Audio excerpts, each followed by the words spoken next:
자, 안녕, 민규쌤입니다. 자, 우리 교재 98쪽에 그 중세 유럽 문제 두 번째 시간입니다. 그러니까 그 전에는 1학기 이해고사 범위까지 풀었고요. 그 이후에 있는 범위를 같이 이제 풀어볼 겁니다. 자, 영상은요, 오늘 쭉쭉쭉 여러 개 찍어서 차차 올리도록 하겠습니다. 자, 늦어져서 미안해요. 자, 2020 수능 4번 문항입니다. 다음 칙령에 대한 설명으로 옳은 것은? 이라고 물어보고 있습니다. 자, 황제 레오 3세는 아래와 같이 칙령을 발표한다.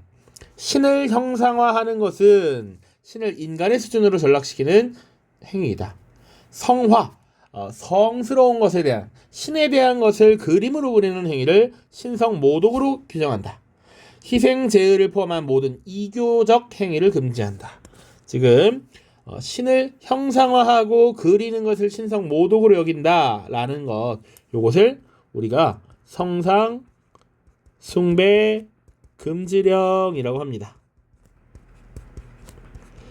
펜이 너무 두껍게 나와서 잠깐 일시정지하고 수정을 좀 했습니다. 자, 성상 숭배 금지령이라고 보통 이야기하죠. 자, 그래서 이 칙령에 대한 설명으로 옳은 것을 고르면 되는데, 일단 요 황제 레오 3세라고 하는 인물, 비잔티움 제국의 황제입니다. 요거 조금 더 같이 봐야 되는 건 뭐냐면, 옛 서로마 지역은 이제 여러 개의 게르만 국가가 들어서면서 사실은 정치적으로 이제 분열된 상태야. 그런 분열된 정치적 상황과 별개로 이 영적 세계, 종교를 관장하는 교황의 존재가 한 명 있었던 것이고, 이 동로마 지역에는 비잔티움 제국이 여전히 그대로 존재했기 때문에 황제가 사실상의 교황의 역할을 하는, 황제가 영적 세계를 총괄하는 황제 교황주의를 추구하였다 라는 내용이 사실은 1학기 이해고사의 정답 중에 하나였습니다. 그렇기 때문에 황제가 이런 종교와 관련된 명령도 내릴 수 있었다라는 것이죠. 726년이고요. 자, 그리고 이것이 정답인 동서교회의 대립을 격화시켰다라는 것으로 이어지는 겁니다. 자, 기본적으로 동로마에서는, 비잔티움 제국에서는 성상숭배가 금지되어야 한다라고 본 반면에, 왜 서로마에서는 기본적으로 서로마 지역에서는 이민족이었던 게르만족이 많이 들어와 있었고, 이 게르만족을 교화시키고 게르만족을 종교 신앙을 갖게 하려면, 게르만족에게 포교하려면 눈에 보이는 무언가가 필요했다라는 것이죠. 오히려 그게 더 빠르게 믿게 하는 좋은 도구가 될 수 있었다라는 것이지.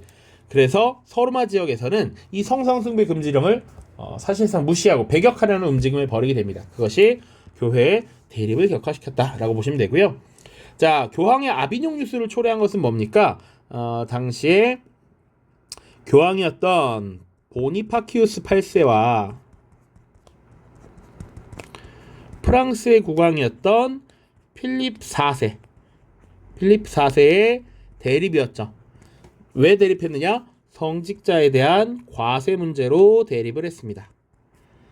자, 필립 4세가 전비 마련을 위해서 프랑스 내의 성직자들에게도 세금을 내라 라고 했었고, 교황이었던 보니파키우스 8세는 어째서 신의 돈을 너가 감히 탐하느냐, 일개 신도가 라고 주장했던 것이지. 자, 그 대립에서 사실은 삼부회를 소집했던 필립 4세가 승리하게 되고, 사실상 이 필립 4세의 신복 부하였던 노가레가 보니파키우스 8세를 습격함으로써 충격으로 곧 죽어요. 뭐 이런 일들이 있었죠. 그 이후에 사실상 이런 세속 권력의 우위성을 드러낸 필립 4세 프랑스의 국왕이 교황청을 로마에서 아비뇽으로 옮겨버렸던 것이 아비뇽 유수죠. 잘 기억하시길 바랍니다. 자, 보름스 협약을 체결하는 계기가 되었다. 보름스 협약은 성직자의 서임권 문제를 종결한 것이죠. 서임권 문제를 종결한 것이야. 그러면 그 전에 있었던 충돌은 뭐가 있습니까? 카노사의 굴욕이 있죠. 카노사의 굴욕 사건에서 촉발된 서임권 문제가 보름스 협약으로 마무리되었다라고 보시면 되고요. 트리엔트 공의회가 개최되는 배경은 교회 분열이 아니라 종교 개혁이죠. 종교 개혁. 자, 그래서 예전에도 얘기했던 겁니다. 니케아 공의회, 클레르몬 공의회, 이거 수업 때 정리 한번 했습니다. 콘스탄츠 공의회 그리고 트리엔트 공의회 이렇게 정리를 했었습니다. 마지막이었던 트리엔트 공의회는 종교개혁에 대한 대응하는 움직임이었다라고 보시면 됩니다. 그러니까 이 종교개혁에서는 그 전에 위클리프, 후스 이런 사람들도 마찬가지고 루터도 이 교황의 존재에 대한 비판을 가했단 말이죠. 오로지 성서에 의해서만 신의 은총을 받는 것이고 구원을 받는 것이지 돈 내고 면벌고 사는 게 중요한 게 아니다. 교황은 타락했다 이런 비판을 가하고 있는데 그런 것에 대응해서 아니야. 교황은 여전히 권위가 있는 존재야 라는 것을 재확인했던 것이 트리엔트 공의회였습니다. 자, 요거 4개의 순서 그러니까 다양한 종교회의가 있었으나 실질적으로 시험에 나오는 종교회의가 4개였기 때문에 이렇게 정리를 한 겁니다. 자, 니케아 공의회 한번 다시 볼까요? 니케아 공의회 뭐였습니까? 니케아 공의회는 일단 아타나시우스파와 아리우스파의 대립에서 시작된 것이죠. 예수가 신인가 아닌가 삼위일체설을 두고 논쟁을 벌였고 그것을 해결하기 위한 것이었다. 자, 클레르몬 공의회는 십자군 전쟁을 주창했던 것이죠. 십자군을 모으자. 십자군 우리 진격하자. 자, 그리고 콘스탄츠 공의회는 교회의 대분열 요것을 수습하기 위함이었다라고 보시면 되고요. 트리엔트는 지금 얘기했지만 종교개혁에 대한 대응이었습니다. 자, 클리니스톤의 교회개혁 운동은 10세기 초에 교회의 세속화를 비판하면서 개혁 운동을 촉발시켰던 것이죠. 그래서 뭐 청빈, 순결, 복종 이런 것들을 강조하면서 노동과 필사를 강조했습니다. 성직자들이 세속의 돈, 명예, 권력, 욕망 이런 것에 지금 현혹될 것이 아니라 신의 뜻을 받들고 신의 가르침을 공부하는 사람들로서 노동과 필사를 통해서 우리가 신앙을 회복해야 된다. 뭐 이런 얘기를 했던 것이죠. 다음입니다. 이렇게 한 문제에 7분을 써버리면 큰일이 나겠죠? 좀 빨리 가겠습니다. 문제가 비슷한 게 반복이 될 거기 때문에 처음에 좀 자세히 설명했습니다. 자, 다음 자료를 활용한 탐구활동으로 가장 적절한 것은 내 권위와 온전함을 확신하니 나는 전능하신 신의 이름으로 하인리 4세가 신성 로마 제국과 이탈리아 내에 그의 왕국을 상실하였음을 선언하노라. 이것을 2글자로 너 파문이야 라고 한다고. 파문. 신의 이름으로 너를 권위 상실시켜버리겠다 라는 것이죠. 그는 크리스트교도로서 준수해야 할 복종을 거부하였고 신에게로 돌아오지 않고 방황하였다. 또한 내가 그를 구원하기 위해 보낸 경고를 무시했어. 그래서 너 파문이야 라고 했죠. 이런 자료를 지금 발표했던 교황은 그레고리우스 7세가 될 겁니다. 자, 이 자료를 활용한 탐구활동으로 하는 적절한 것은 사실은 그레고리우스 7세와 하인리 4세 파문이라고 하면 이 당시에 정치적인 위기에 놓인 하인리 4세가 교황을 찾아가서 살살살 빌어야 될 거 아니야. 그 카노사의 굴욕을 찾으면 되겠죠. 그래서 정답은 4번이 됩니다. 자, 1번 탄지마트 요거 오스만 제국이었습니다. 더 설명하지 않을게요. 2번 차티스트 운동 이거는 영국의 노동자들이 자신들에게도 참정권을 달라라고 요구했던 운동이에요. 그러니까 이 1838년부터 시작된 것인데 약 10년간. 근데 이 차티스트 운동이 등장했던 배경은 뭐냐면 영국은 그 전부터 사실은 선거를 통해서 시민들의 대표를 뽑는 이런 선거제도가 운영되고 있었는데 1832년에 이 선거법이 한번 개정됩니다. 자, 이 선거법이 개정되면서 부패 선거구를 폐지하고 선거권을 확대하는데 이 선거권이라고 하는 것이 모든 사람에게 공평하게 주어진 것이 아니라 재산을 어느 정도 가진 주로 상공업자들이 중심이 되었다라는 것이죠. 그래서 이 선거법 개정에 대응해서 노동자들이 참정권을 요구했던 것이 차티스트 운동입니다. 자, 테르미도르의 반동이 끼친 영향을 살펴본다. 테르미도르의 반동이라고 하는 것은 당시 프랑스 혁명에서 국민 공회 시기에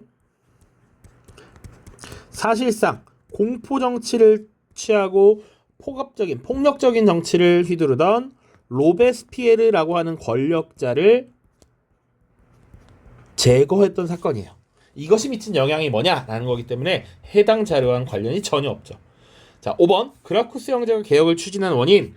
포에니 전쟁 이후에 포에니 전쟁을 거치면서 라티푼디움이라고 하는 대농장 경영이 일반화됐죠. 그래서 전쟁에서 패배한 지역에 카르타고의 노예들을 데리고 와서 농장을 경영하고 이 권력과 돈을 가진 사람들이 대토지를 소유하니까 자영농이 몰락하는 문제가 발생했단 말이야. 그래서 그라쿠스 형제가 개혁을 추진했죠. 이런 위기를 극복하기 위해서였다 라고 정리하시면 되겠습니다. 자, 오른쪽입니다. 자, 교사의 질문에 대한 학생의 답변으로 가장 적절한 것은 그림은 파문당한 황제가 토스카나 지역의 성주 마틸데에게 교황과의 화해를 주선해달라고 간청한 사건을 묘사하고 있습니다. 이 사건부터 보름스에서 타협이 이루어지기까지 약 반세기 동안 어떤 일이 있었는지 대답해 볼까요? 요 수업 시간에 같이 풀었던 문제일 겁니다. 자, 파문당한 황제를 지금 보면 무릎을 꿇고 이렇게 빌고 있잖아요. 그래서 교황과 화해해달라. 카노사의 굴욕이라는 사건이 있었죠. 요거는 이 문제에서 한번 기출이 되었기 때문에 연도를 잘 기억해야 된다라고 얘기했고요. 보름스에서의 타협, 그래서 보름스 협약이라는 것을 체결했던 것이 1122년입니다. 그래서 지금 요 중간에 있었던 일이 뭐야 라고 했고, 요거 선생님이 수업 때 많이 얘기했습니다. 뭐예요? 정답은 5번 십자군이 콘스탄티노폴리스를 거쳐서 예루살렘을 점령했어요. 요게 제 1차 십자군이거든요. 이 중간에 우르바누스 2세가 주도했던 클레르몽 공의회가 있고, 그래서 1차 십자군이 떠나게 되고 조금 더 선지를 비틀어내면 예루살렘을 점령하고 예루살렘 왕국을 수립시켰어요. 이렇게까지는 언급이 될 수 있을 것 같습니다. 1099년. 그러니까 요거는 95, 96, 99거든요. 뭐 연도를 다 외워야 될 건 아니지만 요런 일련의 사건들이 있었다 정도 기억해 두시면 될 것 같습니다. 자, 1번 선지 1번 잉글랜드에서 노르만 왕조가 개창되었어요. 자, 노르망디공 윌리엄이 잉글랜드 섬을 정복했던 것 헤이스팅스 전투가 있었고요. 1066년의 일입니다. 카노사의 굴욕 전입니다. 존 왕이 대헌장을 승인했다. 1215년이죠. 프랑스와 지속적인 전쟁을 통해서 땅을 뺏겨서 실지왕이라는 별명을 얻었다라는 얘기를 했습니다. 클리니스톤에서의 개혁운동은 10세기 초 지속적으로 있었던 일이고요. 카를 4세가 황금문서를 반포하였어요. 대략 14세기 1356년이 되겠습니다. 황금문서. 그래서 이제 황제를 선거제후들이 선출하도록 했다라고 보시면 됩니다. 그러니까 신성로마 제국의 황제는 사실상 명목상의 지위를 갖고 있는 것이고, 신성로마 제국 자체는 영방 제후들의 소국들이 결속되어 있는 형태였기 때문에 실권이 있다라기보다는 명목상의 지위였다. 그 황제의 자리를 선출을 통해서 지금 하도록 한 것이 황금문서였습니다. 자, 99쪽으로 넘어갈게요.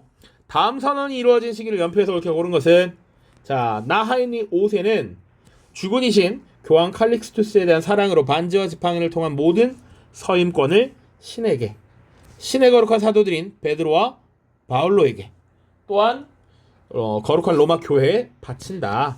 이 얘기는 서임권을 혹은 서임권 문제를 종결시켰다라는 것이죠.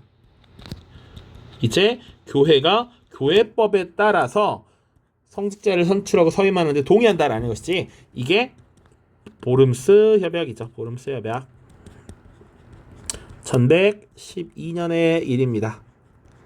자, 그래서 연표를 보시면 로마 교회 동서 분열 1054년입니다. 로마와 콘스탄티노폴리스의 대주교들이, 교황과 대주교가 서로를 파문하면서 완전히 갈라섰다. 그래서 로마 카톨릭과 그리스 정교로 분리가 된 것이죠. 카노사의 구력 1077이었고요. 이거 외우라고 했습니다. 클레르몬 공의회 1095.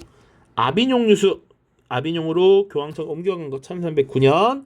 콘스탄츠 공의회 개최가 1414년의 일이고요. 낭트 칙령 1598년입니다.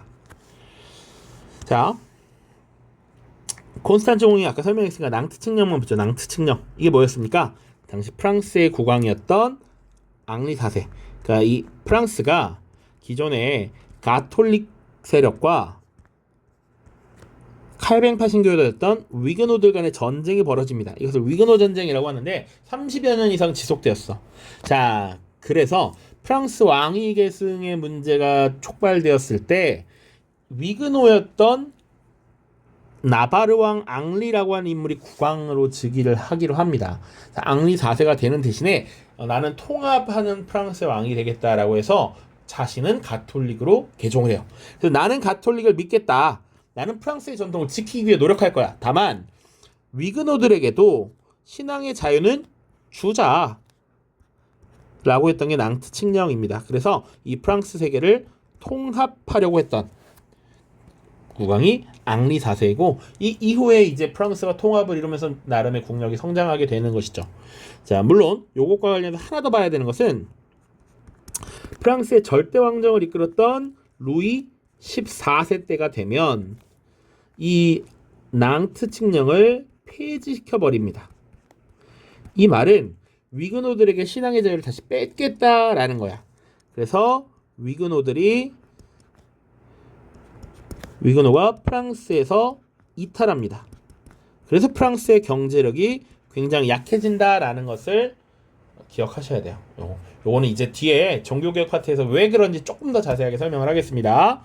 자, 그래서 정답은 다가 되겠죠. 다 이 중간에 있습니다.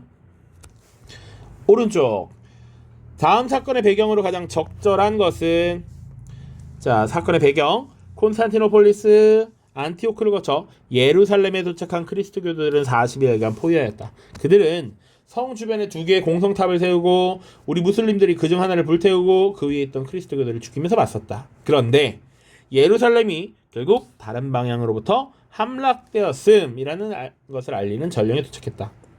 그래서 예루살렘을 뺏겼다. 이슬람 세력이 지금 예루살렘을 뺏겼다라는 것이죠. 요거 1차 십자군이 될 겁니다. 1차 십자군. 그래서 십자군이 여러 차례 원정을 떠났지만 성지였던 예루살렘을 수복하고 예루살렘을 탈환했던 것이 요 한 번이라 해서 처음 한 번 1차 십자군이고요. 이것에 대한 배경 골라보죠. 1번 십자군이 라틴 제국을 건설하였다. 이거 여러 차례 얘기했는데 4차 십자군과 관련된 이야기입니다. 그래서 십자군이 지속되면서 종교적 목적은 변질되고 세속적 목적이 강화되었다. 그래서 특히나 이 전쟁을 떠난다는 것 자체가 막대한 비용이 들어가는 일인데 당시 베네치아의 상인들의 후원을 받았다. 자, 그래서 후원을 했던 이 베네치아 상인들은 사실은 뭐 종교적 목적은 둘째치고 내가 경제적으로 투자를 했으니까 회수를 해야죠. 그래서 이 십자군들을 사실상 조종해서 당시 오랜 기간 로마 제국의 수도였던 콘스탄티노폴리스를 공격하고 그 땅에 라틴 제국을 건설했습니다. 물론 일시적인 것이었고 나중에 다시 비잔티움 제국이 재건됩니다. 1204년의 일이고요. 펠리페 2세가 레판토 전에서 승리한 것 이거 뒤에 다룰 텐데 1571년의 일입니다. 펠리페 2세는 기본적으로 에스파냐의 국왕이었고요. 오스만 제국과 상대해서 승리를 거두게 됩니다. 그래서 이 펠리페 2세가 육성한 에스파냐의 해군을 무적함대라고 불렀습니다. 무적함대. 훌라구의 몽골군이 이슬람 세계를 침공하였다. 그래서 나중에 셀주크 티르크도 그리고 아바스 왕조도 다 무너지게 되는 것이고요. 대략 13세기경이 될 겁니다. 신성 로마 제국의 하엔리 4세가 파문당하였다. 카노사의 굴욕이 배경이 되는 것이죠. 1077년. 정답은 5번. 교황 우르바누스 2세의 클레르몬 공의회 이후에 1차 십자군으로 이어지게 되죠. 자, 2023 수능입니다. 다음 자료에 나타난 전쟁에 대한 탐구 활동이야. 자, 이슬람력 588년. 이건 이제 사실은 우리가 아직 2학년이라는 전제하에 여유가 있고요. 앞으로 공부를 더 하게 될 텐데 이슬람역이라고 하면 이슬람에서 연도를 세는 것이죠. 이슬람교가 만들어진 것이 622년이라고 보통 이야기를 하고 그로부터 588년이 지났다라는 겁니다. 그래서 대략 계산이 잘 안 되죠. 210년경 정도가 된다라고 보시면 될 것 같아요. 자, 뭐 알면 좋고 몰라도 뭐 문제 없습니다. 술탄의 사절단이 평화협정을 체결하기 위해서 잉글랜드 왕의 처소를 방문하였다. 병원기사단, 성전기사단 및 모든 프랑크인 지휘관들이 평화협정에 동의하였다. 다음날 아침 왕의 사절단은 술탄의 처소로 가서 정해진 원칙에 따라 협정을 체결하였다.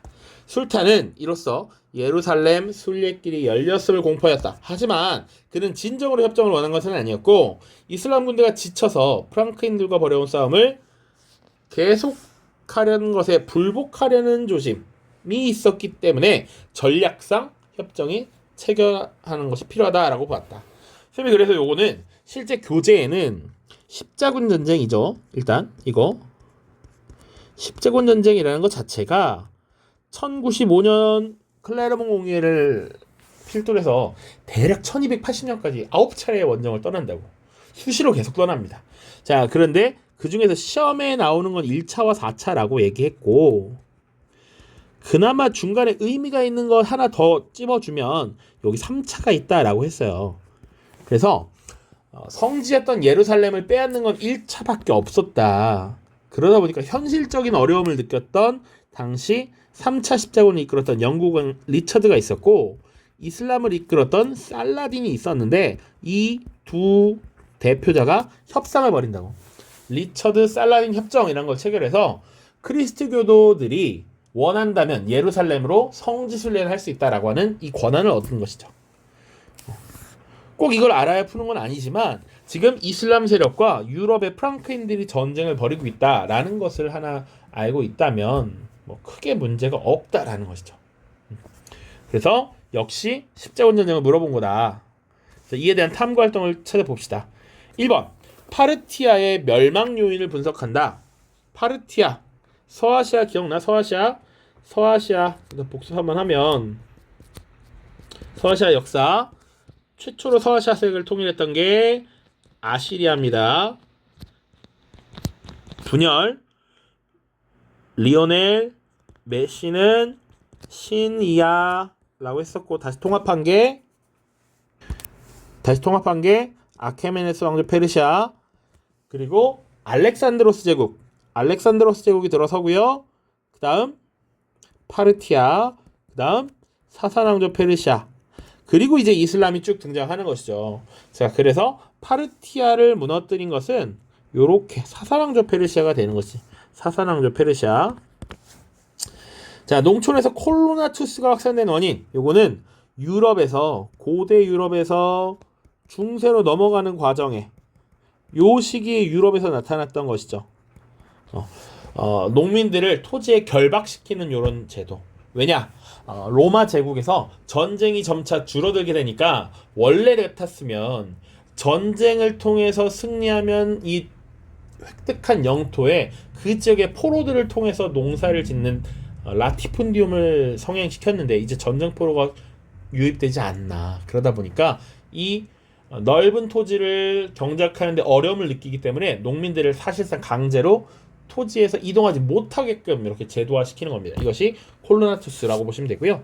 영국에서 노르만 왕조가 성립된 것은 노르망디 공 윌리엄이 잉글랜드를 정복했기 때문이지. 1066년 헤이스팅스 전투 그리고 정복한 이후에 솔즈베리의 서약을 받고 둠즈데이 북을 작성하는 이런 모습들 그런 거 같이 기억하시면 되고요.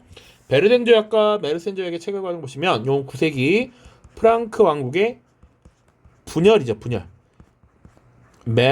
카롤루스 대제가 죽고 나서 그 손자 때가 되면 이렇게 싹 나뉘게 된다라고 보시면 되고요. 5번이 정답이죠. 지중해 지역의 원거리 무역과 상업 발전의 배경을 조사한다. 십자군 전쟁 덕에 지금 유럽의 이 지중해 지역의 상인들이 발전하면서 원거리 무역이 성행하였다라는 것이지. 물론 이런 것들은 우리 다다음 주제에서 다룰 텐데 결국 이 서아시아 세계 오스만 제국이라고 하는 강력한 국가가 등장하면서 위축이 되죠. 오스만 제국 등장 이후 위축되고, 그리고 나서 이것이 신항로 개척의 요인이 됩니다. 이렇게 보시면 돼요. 자, 오른쪽 보시죠. 밑줄친 기역 시기에 발생한 사실로 옳은 것은, 자, 기역부터 보겠습니다. 자, 기역 주변 볼게요. 보니파키우스 8세가 능멸당한 이래로 지난 70여 년 동안 오욕으로 점철된 세월을 정결하게 씻어내어 주십시오. 보니파키우스가 당한 능멸이라고 하는 건 아나니 사건을 보통 얘기하겠죠. 요거 자체는 1303년인데요. 자, 그겁니다. 아까도 한번 얘기를 했는데, 당시 프랑스의 국왕이었던 필립 4세와의 대립이 있었죠. 대립. 자, 그 대립 이후에 사실상 필립 4세의 신복이었던 노가레가 지금 이 교황 보니파키우스 8세를 습격해서 능욕을 주었다라는 것이지. 그 이후에 사실상 70여 년 동안 어떤 변화가 있었습니까? 교황청을 기존의 로마에서 아비뇽으로 옮겨버렸지. 쓱 옮겼어. 쓱. 요것을 아비뇽 유수라고 하죠. 이 아비뇽 유수 기간 동안 어떤 일이 있었느냐를 찾는 것이죠. 1309년부터 1377년까지입니다. 자, 그래서 요 시기에 뭔 일이 있었게? 라고 물어보는 거야. 1번. 콘스탄츠 공의회에서 위클리프와 후스가 이단으로 규정되었다.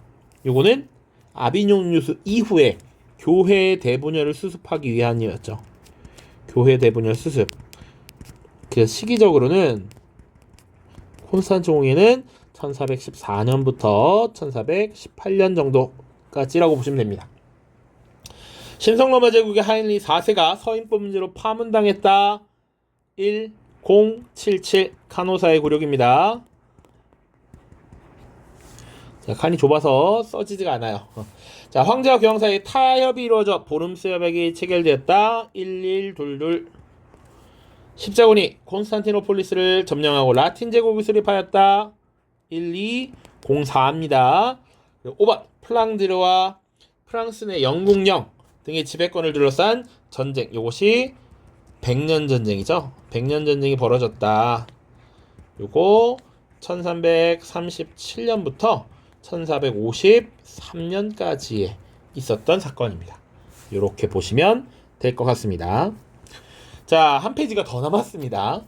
설마 두 페이지네요. 빠르게 가겠습니다. 자, 다음 가상편지에서 밑줄 친 갈등의 영향으로 옳은 것은, 자, 갈등이 있는 문장으로 바로 가겠습니다. 자, 그가 초래한 갈등이 신의 뜻에 따라 해결되기 신의 이름으로 믿습니다. 위에 보면 필립 4세가 보낸 사악한 무리들이 아나니로 들이닥쳤다. 그가 초래한 갈등, 국왕과 교황 간의 갈등이 다시 벌어지고 있고, 그 이후에 사실상 어떤 것이 일어났어요? 아비뇽 유수가 일어났다라는 것이죠. 자, 그래서 정답은 5번 교황청이 로마에서 아비뇽으로 옮겨졌죠. 이 아나니 사건 이후에 아비뇽 유수가 단행된 거니까 그렇습니다. 자, 보름스 협약, 이거 일단 1309년 네, 1이고요. 보름스 협약은 1122년 1122, 니케 공의 325년. 여러 번 했으니까 빠르게 할게요. 카노사의 굴욕 1077, 동서교회 분열 공식화 1054가 되겠습니다. 실제로 선생님이 괜히 강조하는 것이 아니라 이 파트는 연도를 물어보고 시기를 물어보는 문제가 계속 출제되었기 때문에 연도를 반드시 기억하셔야 됩니다. 자, 오른쪽 이제 교역과 관련된 내용입니다. 자, 가교역권에 대한 설명으로 옳은 것을, 보기에서 옳은 것은, 자, 중세유럽의 교역권이라고 해서 북유럽 교역권과 가교역권이 나와 있습니다. 자, 가교역권은 기본적으로 지중해를 무대로 하고 있죠. 지중해 교역권이라고 보시면 됩니다. 자, 기역. 대규모 전기시가 쌍파뉴 지방에 열렸다. 쌍파뉴는 여기 프랑스의 지역이잖아요. 정답이 될 수가 없죠. 향신료가 주요 거래 품목 중 하나였다. 요거 맞습니다. 특히 이 지중해 교역권은 기본적으로 십자군 전쟁을 거치면서 굉장히 활성화됐다라고 볼 수 있어요.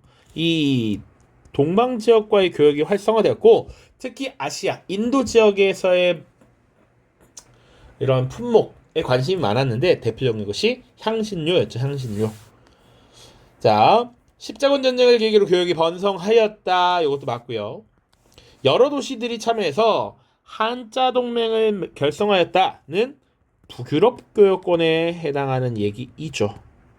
북유럽 교역권. 그렇기 때문에 정답이 될 수 없다. 정답은 3번이 되겠습니다. 아래 자, 가 제국에 대한 설명으로 옳은 것은 그레고리우스 7세시여 당신은 세속 권력에 맞서 교회의 권위를 바로 세우신 진정한 사도입니다. 특히 서인권 문제로 당신께 도전한 가의 황제를 파문하신 일, 이거 자체는 뭘 얘기하는 겁니까? 카노사의 굴욕을 얘기하는 것인데 가 제국의 황제를 파문했다. 바로 신성 로마 제국의 황제였던 하인리 4세를 파문했던 것이죠.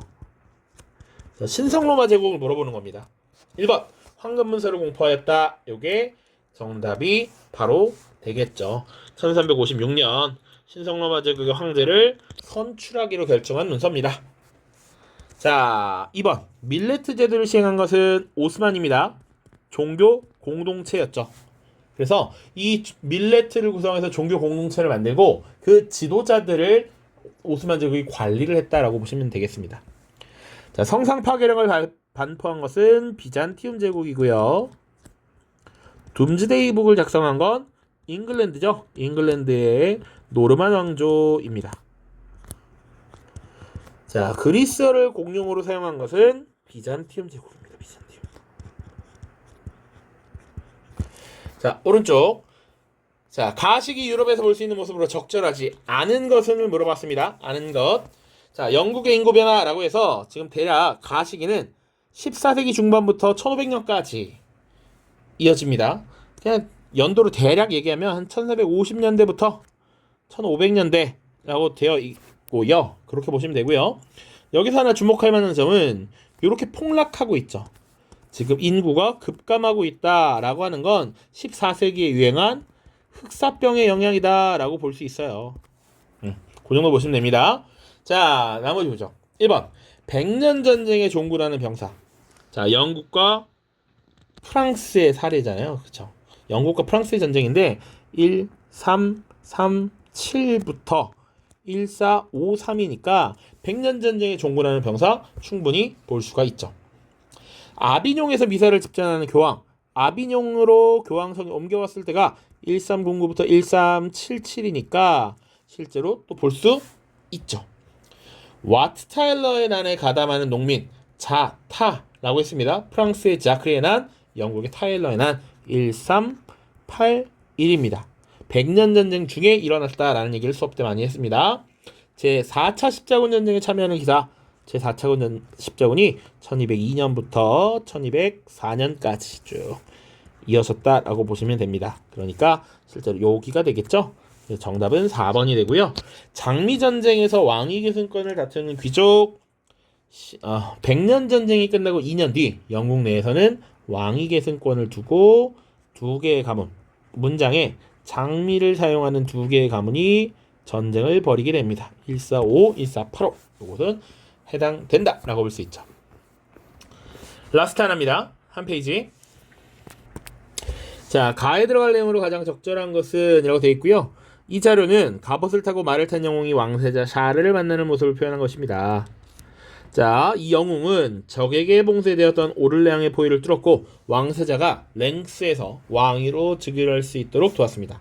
결국 샤르는 왕위 계승권과 플랑드르 지방에 대한 지배권을 둘러싸고 약 한 세기 동안 지속된 전쟁을 승리로 이끌었습니다. 이 전쟁이 벌어진 기간에 유럽에서는 가가 발생하였다라고 보면 되죠. 자, 이 전쟁은 뭡니까? 일단 이 전쟁 백년 전쟁이죠. 백년 전쟁. 자, 그리고 연도도 여러 번 얘기했으니까 백년 전쟁은 1337부터 1453까지 이루어졌습니다.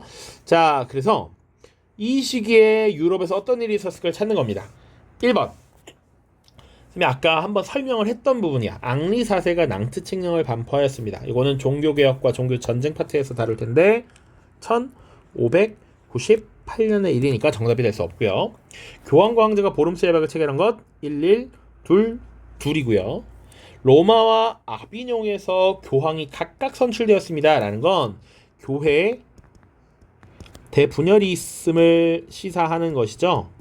실제로 그러면 각각 선출되었다라고 하는 건 아비뇽 유수라고 하는 교황청이 아비뇽으로 이동했을 때가 끝나고 교황청이 로마로 돌아온 직후에 발생한 일이야. 대략 1378년부터 1418년 정도 콘스탄츠 공회가 끝나는 시기니까요. 요 정도까지 보시면 됩니다. 그럼 딱 맞아 떨어지죠. 정답은 3번이 될 거고요.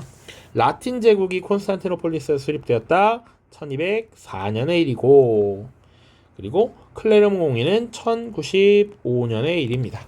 이렇게 보시면 되겠습니다.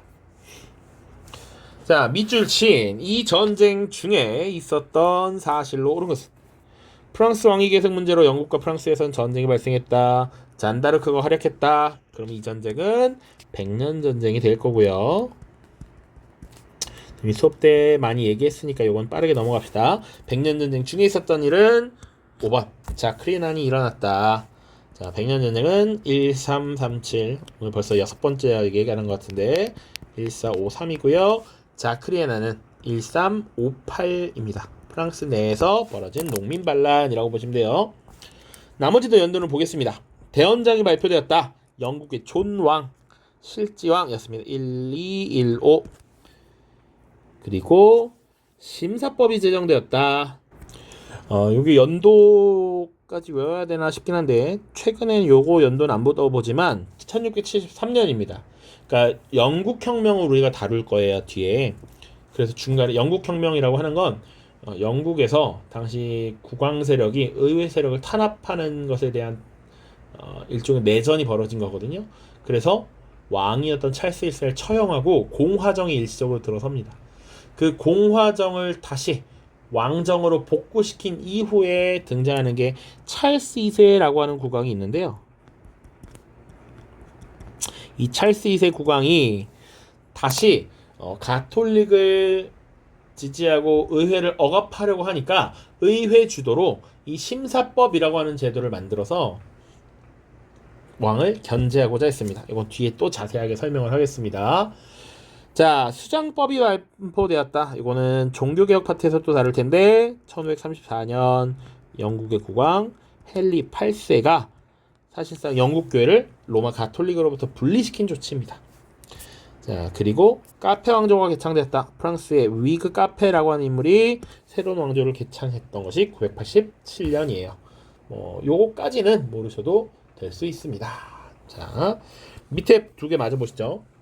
가나 국가 사이의 관계에 대한 설명으로 옳은 것은 최근에 사실은 이런 경향의 문제가 많이 나오고 있습니다. 그래서 요거 잘 봐두시면 좋을 것 같아요.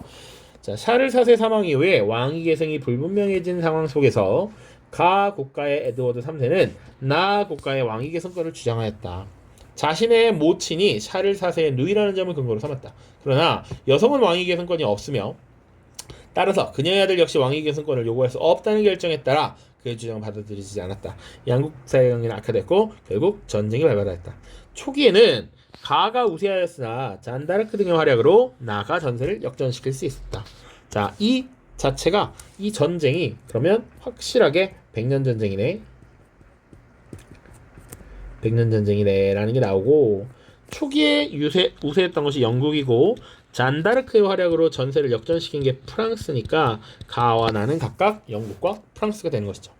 이 두 사이의 관계에 대한 설명을 찾으면 됩니다. 자, 1번 메르센 조약을 통해서 영토를 분할하였다. 요거는 결국 프랑크 왕국의 분열이죠. 그러니까 프랑크 왕국이 분열되면서 사실은 초기에 서프랑크, 중프랑크, 동프랑크 이렇게 나뉘었던 것이죠. 지금 영국과 프랑스에 대한 설명이라고 볼 수 없습니다. 미국의 중재로 포츠머스 조약을 체결하였다. 이건 우리 한국사 시간에 배웠고 나중에 5단원에서 다시 다룰 텐데 한국에 대한 지배권을 두고 러시아와 일본이 포츠머스 조약을 체결하였죠. 러일 전쟁의 결과였습니다. 이것도 알고 계셔야겠죠.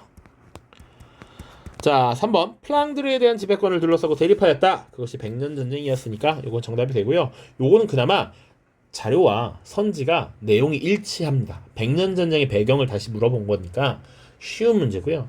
사실은 영국과 프랑스의 관계가 하루 이틀 일의 일이 아니죠. 그래서 중세 유럽부터 현대까지 쭉 이루어질 텐데 요것을 지금 물어보면 시기가 다른 것을 물어보면 약간 당황할 수 있습니다. 자, 반공협정을 체결하여 축국 동맹을 결성하였다. 이거는 공산주의를 막겠다, 방어하자라는 거였습니다.